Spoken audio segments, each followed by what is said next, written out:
Atenção, emissoras da Rede Globo. 5 segundos para o próximo programa.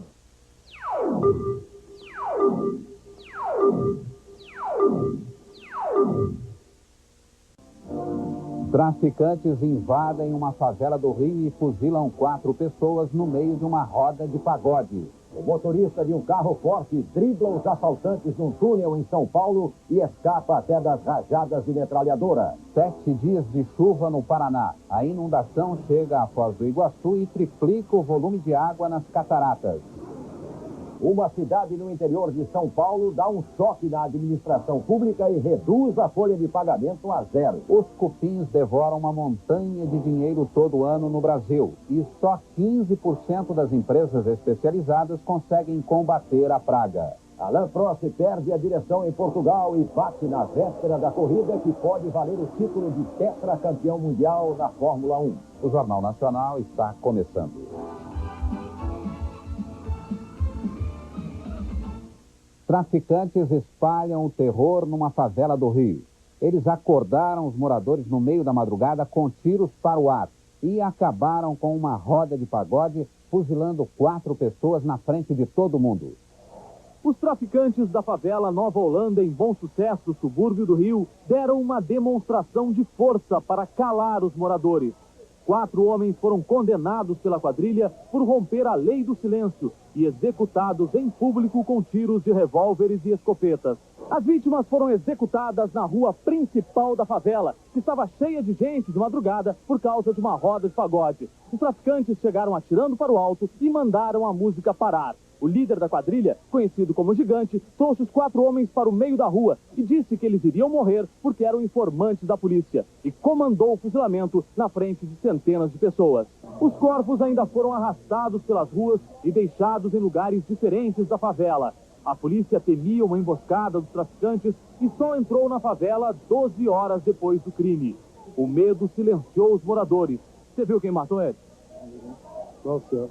Não vi nada. Os parentes de um dos mortos ficaram desesperados quando viram o corpo, mas também não tiveram coragem de denunciar os traficantes. Assaltantes fecham uma estrada em São Paulo para roubar um carro forte, mas eles não contavam com a coragem do motorista que driblou o bloqueio e escapou dos ladrões debaixo de uma saraivada de tiros. A polícia acredita que os assaltantes são os mesmos que tentaram o roubo idêntico há 4 meses. O assalto de ontem à noite aconteceu neste túnel da rodovia Fernão Dias, perto de Mairiporã, a 40 quilômetros de São Paulo. 30 homens cercaram o carro forte com 2 caminhões, mas os vigilantes enfrentaram o tiroteio e conseguiram escapar. As marcas das balas ficaram por toda parte. Este homem é o motorista de um dos caminhões usados pelos bandidos. Ele foi sequestrado pouco antes do assalto e passou o tempo todo deitado no chão da cabine, sob a mira das armas. Todos dentro aqui estavam com 38. Agora, quando eu saí, os outros estavam com 5 metralhadoras. Ia fugir também. A polícia não tem dúvidas. Os ladrões de ontem são os mesmos que em maio tentaram roubar outro carro forte neste túnel da rodovia Anchieta que liga São Paulo a Santos. A ação foi idêntica em tudo, até no número de homens. 30 assaltantes com revólveres, metralhadoras, fuzis e escudos. O desfecho também foi igual. O motorista do carro forte escapou do bloqueio, batendo contra os caminhões. Além da ousadia, o que mais impressiona a polícia é a frequência com que esse tipo de crime está acontecendo em São Paulo. Só este ano, 23 carros fortes já foram assaltados, com um prejuízo de 900 milhões de cruzeiros reais. O governador de Rondônia, Oswaldo Piana, vai ser convocado para depor na CPI que apura os crimes de matadores de aluguel. A decisão foi tomada pelo relator da comissão, mesmo depois do pistoleiro Carlos Leonor ter confirmado que inventou a história do envolvimento do governador no assassinato do senador Olavo Pires. O pistoleiro Carlos Leonor de Macedo ainda é o principal suspeito da CPI, mesmo voltando atrás na confissão feita em Porto Velho. Uma peruca que teria sido usada por um dos pistoleiros no dia do crime e que foi encontrada com ele domingo passado pode ser a prova definitiva. A polícia ainda aguarda essa prova. O depoimento de Carlos Leonor só terminou de madrugada e foi acompanhado até o fim pela família do senador Olavo Pires numa sala ao lado. Segundo o relator, deputado Edmundo Galdino, a CPI tem indícios que apontam 3 pessoas ligadas ao governador Oswaldo Piana como mandantes do crime. Possivelmente 3 pessoas que hoje integram o governo ou o poder em Rondônia estariam envolvidas como mandantes. Para o ministro da Justiça, Maurício Correia, o fato de Carlos Leonor Macedo ter inocentado o governador Oswaldo Piana não muda os rumos da investigação. Eu não posso dizer se o governador tem culpa ou não. Eu prefiro até admitir que ele não tem a culpa. Agora, a investigação é que vai determinar o curso completo desse processo. O depoimento dos outros pistoleiros, Ademir Santos e João Ferreira Lima, está marcado para a próxima terça-feira. Os 3 acusados estão presos aqui na Superintendência da Polícia Federal de Brasília, em celas separadas, para que não conversem antes nem depois dos interrogatórios. Um incêndio destrói um pavilhão da SEASA em Contagem, na região metropolitana de Belo Horizonte. O fogo se alastrou rapidamente e atingiu 5 armazéns que tinham estoques de bebidas, óleos e papéis. Toneladas de mercadorias foram queimadas. Funcionários e voluntários tentaram salvar parte do estoque. O prejuízo deve atingir 1 bilhão e 200 mil cruzeiros reais. Mais de 1.000 crianças participaram hoje da primeira etapa do Torneio Internacional de Pesca em Cáceres, a 200 quilômetros de Cuiabá. O torneio, às margens do Rio Paraguai, já entrou para o livro dos recordes, o Guinness Book, como o maior campeonato de pesca de água doce do mundo. A seguir, a enchente no Paraná triplica o volume de água nas cataratas do Iguaçu. E os guerrilheiros derrubam um helicóptero americano na Somália.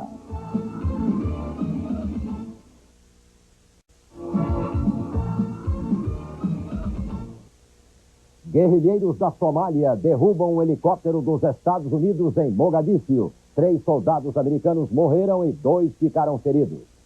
Os rebeldes somalis festejaram a derrubada do primeiro helicóptero americano na Somália. Pedaços do helicóptero e os corpos dos soldados mortos foram exibidos como troféu de guerra. Na Geórgia, tropas do governo tentam romper o bloqueio dos rebeldes separatistas da Abcásia.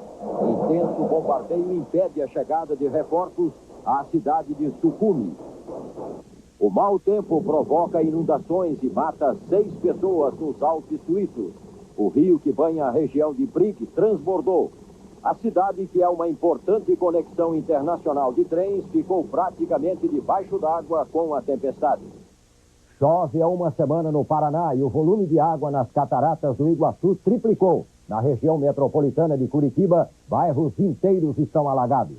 Muitas famílias insistem em ficar nas casas com medo de saques. Mais de 2.000 casas em vários bairros da região metropolitana de Curitiba estão alagadas. Os barcos não param. Voluntários ajudam os moradores a salvar móveis e roupas. Muitas famílias continuam deixando as áreas alagadas, levando o que tem, porque o nível das águas continua subindo. Aqui, o morador abandonou a casa com tudo o que tinha dentro. Só deixou os cachorros em cima do telhado para não morrerem afogados. Algumas famílias resistem esperando a água baixar. Este morador fez um assoalho de tábuas a 1 metro do chão e levantou os móveis. A mesma chuva que provocou a enchente em Curitiba atrai agora os turistas em Foz do Iguaçu, a 700 quilômetros de distância. Hoje, o volume de água nas cataratas do Iguaçu está 3 vezes acima do normal. São 5 milhões de litros de água caindo por segundo, numa imagem impressionante. Os cupins dão um prejuízo de bilhões de cruzeiros reais ao país. E os biólogos dizem que só 15% das empresas que se dizem especializadas sabem combater a praga com eficiência. No Rio, os cupins apareceram até no jogo que classificou o Brasil para a Copa. O craque Romário sofreu uma marcação implacável domingo no Maracanã. Não só dos uruguaios. 10 milhões de cupins com asas apareceram no estádio. 100 para cada torcedor. Os cupins estavam voando no ritual de acasalamento. Eles estão em toda parte. E onde tem um cupinzeiro com milhares, formando exércitos capazes de arrasar armários, portas, cobertores, aparelhos de som e de televisão. O Museu do Índio, no Rio de Janeiro, é um exemplo do poder de destruição dos cupins. Dezenas de cupinzeiros se instalaram na estrutura do prédio. Para chegar até eles, os técnicos tiveram que retirar todo o acabamento de madeira. O acervo foi levado para outro lugar. No final da batalha, eles acabaram com os cupins. Mas o prédio, para voltar a ser museu, precisa de uma reforma que custa 360 milhões de cruzeiros reais. O Instituto de Pesquisas Tecnológicas da Universidade de São Paulo calcula que o prejuízo por ano no Brasil chega a 240 bilhões de cruzeiros reais. 15 mil prêmios da Loto. O Fantástico denuncia: a memória nacional está entregue aos cupins, às traças, às baratas e aos ladrões. A repórter Leilane Neubar percorreu vários museus e mostra que, sem dinheiro, o Brasil está destruindo sua história. O Fantástico mostra também um tratamento revolucionário contra o câncer. Médicos cubanos descobriram que o maior inimigo do homem no mar, o tubarão, tem uma substância que controla o câncer e faz o tumor regredir. O esforço de um médico de Santa Catarina para que o mundo reconheça uma fortuna de mais de 5 bilhões de cruzeiros reais que ele tem na parede, em quadros de Rafael. Uma homenagem à maior cantora lírica que o Brasil já teve. O Fantástico reencontra Bidu Sayão, que vive sozinha numa pequena cidade dos Estados Unidos. E uma proposta polêmica: mudar o hino nacional. A maioria dos brasileiros não sabe cantar o hino, mas gosta muito dele. Caetano, você gosta da letra do hino nacional? Eu gosto. O Fantástico começa amanhã às 8h30 da noite, logo depois da família Dinossauro. Você vai ver a seguir: o prefeito de São João del Rei vai ter que retirar o asfalto que cobriu mais de 200 anos de história. E a cidade do interior de São Paulo que não gasta um tostão com funcionário público.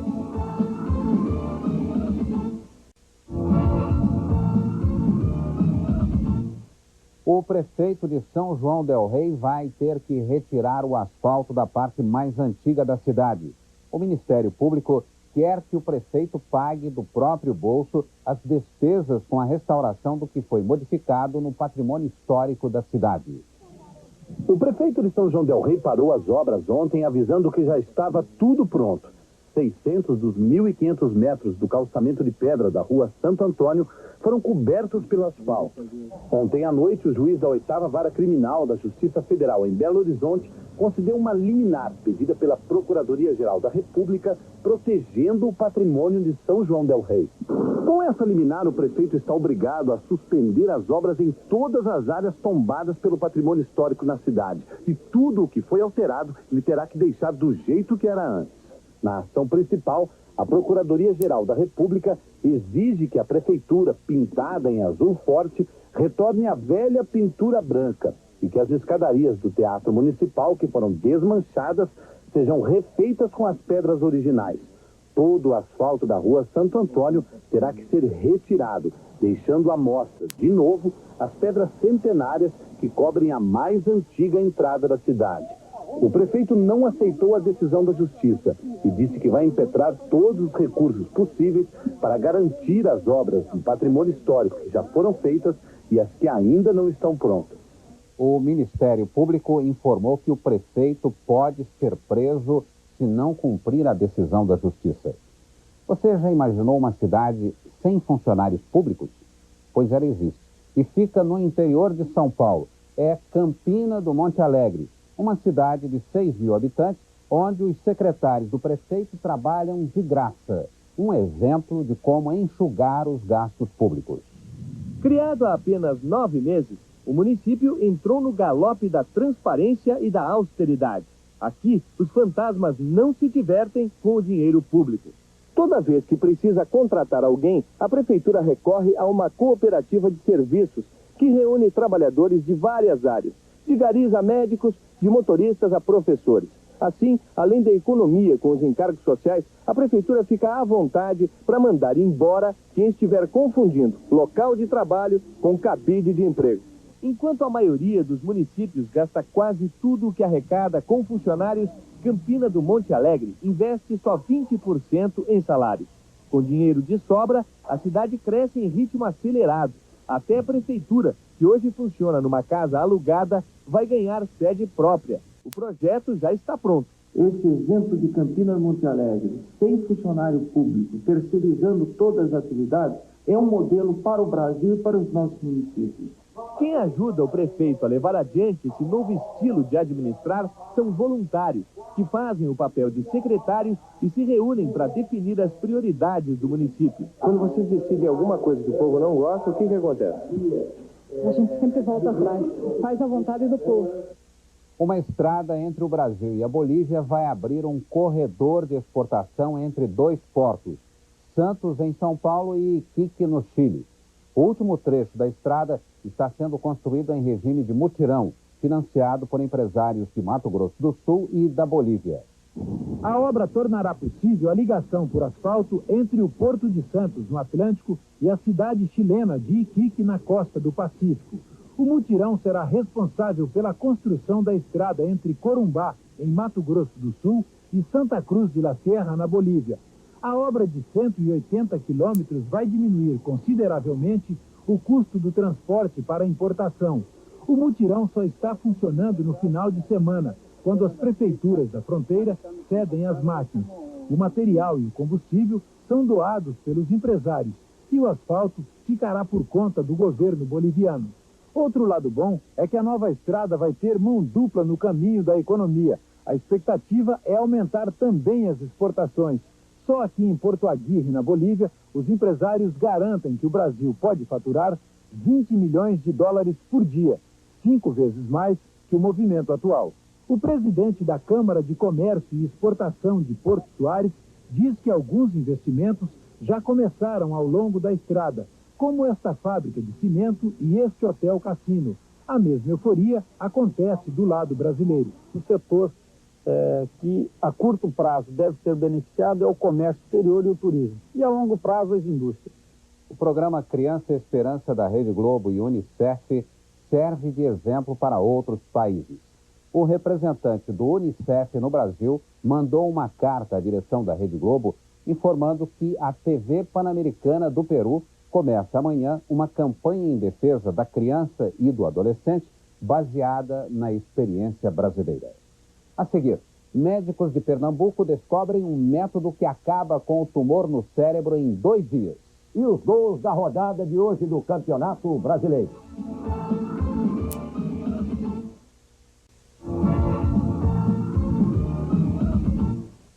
O presidente da Rússia, Boris Yeltsin, aperta o cerco aos deputados da oposição e anuncia que a resistência dos adversários está no fim. A população já demonstra cansaço com o jogo político e agora só pensa no futuro. É o que informa de Moscou o repórter Pedro Bial. Eles querem ver o renascimento da União Soviética. Não são muitos, mas se sentem à vontade num país ainda repleto de imagens do marxismo-leninismo. Só há uma coisa mais numerosa do que as estátuas de Lenin na Rússia: as citações de Lenin. Uma frase de 2 letras do líder bolchevique agora está mais atual do que nunca. Kitokavo. Quem está ganhando de quem? Fora de Moscou, os camponeses, a catar batatas que sobraram da colheita mecanizada, respondem à pergunta de Lenin. Não sei quem está ganhando, mas o povo sempre perde, diz esse senhor. Vergonha, vergonha, completa a esposa dele. Mas este tem a resposta na ponta da língua. Mesmo os defensores do poder paralelo não se atrevem a dizer quem está ganhando. A verdade, diz essa senhora. Nós, o povo, despista o velho professor. Boris Yeltsin está confiante na vitória. A oposição está nas últimas, afirmou hoje o presidente da Rússia. O outro presidente, Alexander Rutskoy, passa em revista seus soldados maltrapilhos e pede que as tropas do governo passem para o lado dele. Um grupo de deputados e manifestantes tentou hoje furar o bloqueio em volta do parlamento. Para esta multidão nostálgica do stalinismo, mais difícil do que dizer quem está ganhando é responder a outra pergunta famosa de Vladimir Lenin: o que fazer? O ministro Fernando Henrique Cardoso diz nos Estados Unidos que não vai negociar um plano econômico com o FMI. O repórter Paulo Henrique Amorim acompanhou o dia do ministro em Washington. No elegante prédio da Embaixada do Brasil, em Washington, o ministro Fernando Henrique Cardoso começou o dia com um almoço de trabalho reservado com a equipe. Depois, foi o encontro de Lewis Preston, o presidente do Banco Mundial. Antes, uma entrevista. O senhor traz para cá algum programa para apresentar o fundo hoje? Não, de forma nenhuma. Hoje nós estamos aqui apenas na função normal. Eu sou governador do fundo, então tenho que participar dessa reunião anual. E nós estamos aproveitando para ter contato, como terei agora, com o Sr. Preston, que é o presidente do Banco Mundial. Já no final da tarde, ele atravessou a rua e foi para o Fundo Monetário Internacional encontrar-se com o diretor-gerente Michel Candecis. Esta semana mesmo, Candecis disse que o crescimento econômico brasileiro, com uma inflação de 33% ao mês, não vai dar certo. O FMI acabou de divulgar um documento sobre as perspectivas da economia para o ano que vem, que tem um artigo muito interessante sobre hiperinflação e inflação crônica. E o FMI recomenda um programa muito severo de cortes dos gastos públicos e a criação de uma âncora, de preferência uma âncora cambial. O FMI chega a dizer que países como a Estônia, por exemplo, que usaram a âncora cambial, tiveram os melhores resultados para controlar uma inflação que estava à base de 600% ao ano. Se o senhor Candecis tratar desse assunto daqui a pouco com o ministro Fernando Henrique Cardoso, provavelmente estará ensinando o padre a rezar missa. Mas sempre resta a pergunta sobre se o Brasil adotará um programa como esse. Médicos do Recife usam o Césio 137 para combater tumores no cérebro. A cirurgia inédita no país consiste em introduzir cápsulas de Césio na cabeça do paciente para destruir as células doentes. No Instituto de Medicina e Cirurgia do Hospital do Câncer de Pernambuco, está sendo realizado o implante cerebral de fonte radioativa por estereotaxia. É a única experiência na América Latina com instalação do Césio 137 para combater o câncer no cérebro. O Césio, que provocou o acidente radioativo na cidade de Goiânia em 1987, está sendo usado aqui para salvar vidas. O objetivo desta cirurgia é introduzir 3 tubos condutores no crânio do paciente, até alcançar os tumores. Cada tubo condutor tem pelo menos 12 centímetros de extensão. Depois, através desses tubos, será aplicado o Césio 137. Durante 52 horas, as cápsulas de Césio 137 vão permanecer na cabeça do paciente, tempo suficiente para destruir o tumor cancerígeno sem afetar o cérebro. 20 dias depois da operação, seu José Queiroz está em casa se recuperando. A fase mais crítica do período pós-operatório já passou. 42 veleiros participam em Pernambuco da regata Recife Fernando de Noronha. A regata oceânica é a maior do Nordeste, cobrindo 545 quilômetros. O barco mais conhecido é o Sunshine, do secretário do ex-presidente Collor, Cláudio Vieira, que também apareceu para concorrer. Com tempo bom, a chegada está prevista para segunda-feira. Na França, a crise do Olympique de Marselha entra em campo. O ex-campeão europeu perdeu feio, 3-0 para o fraquíssimo Metz. O jogo foi suspenso a 3 minutos do final, depois que a torcida marselhesa invadiu o gramado e brigou com os jogadores e a polícia. 3 jogos hoje pelo Campeonato Brasileiro. Bragantino e Corinthians ficaram no 0-0. Mas a rede balançou no Recife e em Curitiba. Pelo grupo D, jogaram Paraná Clube e Criciúma. Adoilson começa a jogada e depois recebe na área para fazer Paraná 1-0.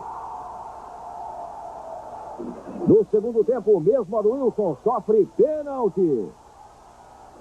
O zagueiro Gralac bate com violência e fecha o placar. Paraná 2, Criciúma 0. No Recife, pelo grupo B, Sport e Fluminense, Luiz Carlos Cruz, Andrei desvia. Sport 1-0. No segundo tempo, Lira bate o córner, a defesa falha e o artilheiro Nilson completa. Final, Sport 1, Fluminense também 1. A seguir, Alain Prost perde a direção e bate no treino para o Grande Prêmio de Portugal. E Ayrton Senna já está com um pé na equipe da Williams.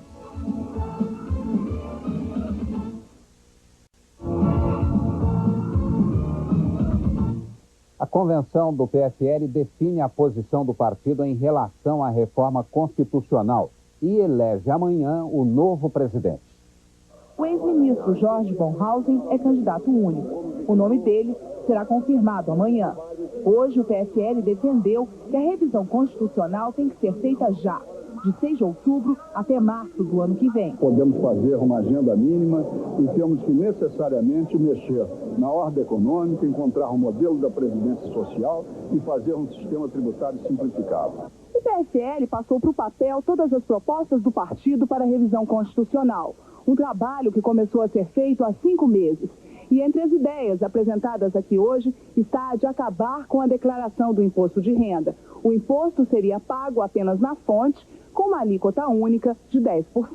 Muitos sonegadores, muita economia paralela incorporaria ao pagamento do imposto. Isso facilitaria, porque aí mais pessoas pagando, o Estado arrecadaria mais seguramente. 3 dos 8 governadores do PSL participaram dos debates hoje. O governador da Bahia, Antônio Carlos Magalhães, foi aplaudido ao chegar no Congresso. E não escapou das perguntas sobre a sucessão presidencial. Apesar de não descartar a possibilidade de ser o candidato do partido e admitir que o PSL pode fazer coligações, para o governador, o importante agora é garantir a revisão constitucional. Chegou a hora dos políticos terem coragem de dizer que revisão é democracia. Golpe é não fazer a revisão. O francês Alain Prost pode conquistar amanhã o tetracampeonato mundial de Fórmula 1. Mas hoje, em Portugal, ele mais parecia um piloto à beira da aposentadoria. Bateu no treino e perdeu a pole position para Damon Hill. É o que mostra Reginaldo Leme. A luta pela pole position fica restrita aos 2 homens de macacão azul que vivem situações diferentes. Prost se despedindo do circo como um dos pilotos mais bem-sucedidos da história da Fórmula 1. E Hill querendo agarrar com unhas e dentes a chance de continuar na melhor equipe, mesmo que o companheiro venha a ser outro tricampeão. Na pista, a pressão dos últimos acontecimentos deixa sua marca em Prost. Um erro grosseiro e a batida no muro. O jeito agora era esperar acabar o treino de Damon Hill, que nessa altura já tinha o primeiro tempo, para tomar emprestado o carro do companheiro e tentar roubar dele a pole position. As outras equipes lutavam pelas outras filas, cada uma na sua. A McLaren de olho na segunda fila, a Benetton na terceira e a Ferrari na quarta. A McLaren com uma novidade. Pela primeira vez desde que Prost deixou a equipe em 89, Senna tinha um companheiro difícil de derrotar, o finlandês Mika Häkkinen. Os dois tiveram uma disputa bastante equilibrada e quem levou a melhor no final foi mesmo o finlandês. Terceiro tempo no treino. Senna, 5 décimos atrás, ficou em quarto. A briga pela terceira fila também terminou com uma surpresa. Jean Alesi da Ferrari deixou as Benetton de Schumacher e Patrese para trás. Fez o 5º tempo. Schumacher fez o 6º. Rubens Barrichello, a 4 segundos do tempo da pole, brigando entre as equipes Sauber e Lotus, ficou na 15ª posição. Christian Fittipaldi, perdendo muito tempo no box para tentar equilibrar o carro, terminou em 24º. Faltando 5 minutos para terminar o treino, Prost voltou para a pista com o carro de Hill. Fez 3 tentativas, mas não deu. Senna e Hill ainda são os adversários de Prost no campeonato, mas apenas Damon Hill pode impedir que o francês seja campeão amanhã. Se Senna vencer, Prost precisaria apenas de um 5º lugar, mas se Damon Hill vencer, o campeonato não termina. Tudo isso resumido quer dizer o seguinte: se a Williams quiser, Prost sai daqui amanhã como tetracampeão. O circo da Fórmula 1 não tem mais dúvidas. Ayrton Senna vai para a Williams. Mas o brasileiro esconde o jogo como pode, como mostra o repórter Roberto Cabrini. Frank Williams voltou hoje a dizer que pretende anunciar a equipe dele para a próxima temporada em no mínimo uma semana, ou em no máximo 10 dias. Nos bastidores da Fórmula 1, a transferência de Ayrton Senna para a Williams é dada como praticamente certa. Na opinião de pilotos, definitivamente as portas estão mais do que nunca abertas. Eu acho que agora é a hora de Williams. Imprensa brasileira para o Williams. E imprensa internacional. Ma per forza, se ne va la Williams per forza, se mancherebbe altro, non può cadere la Williams. Algumas fontes dizem que se Prost conquistar o título aqui em Portugal, ele nem participa das 2 últimas corridas. Mas o único que pode responder a esta pergunta é o próprio Senna. E pelo menos por enquanto, o piloto brasileiro permanece enigmático. É prematuro para falar sobre essa situação. A parada do Prost teve 0 de influência e vai ter 0 de influência na minha decisão.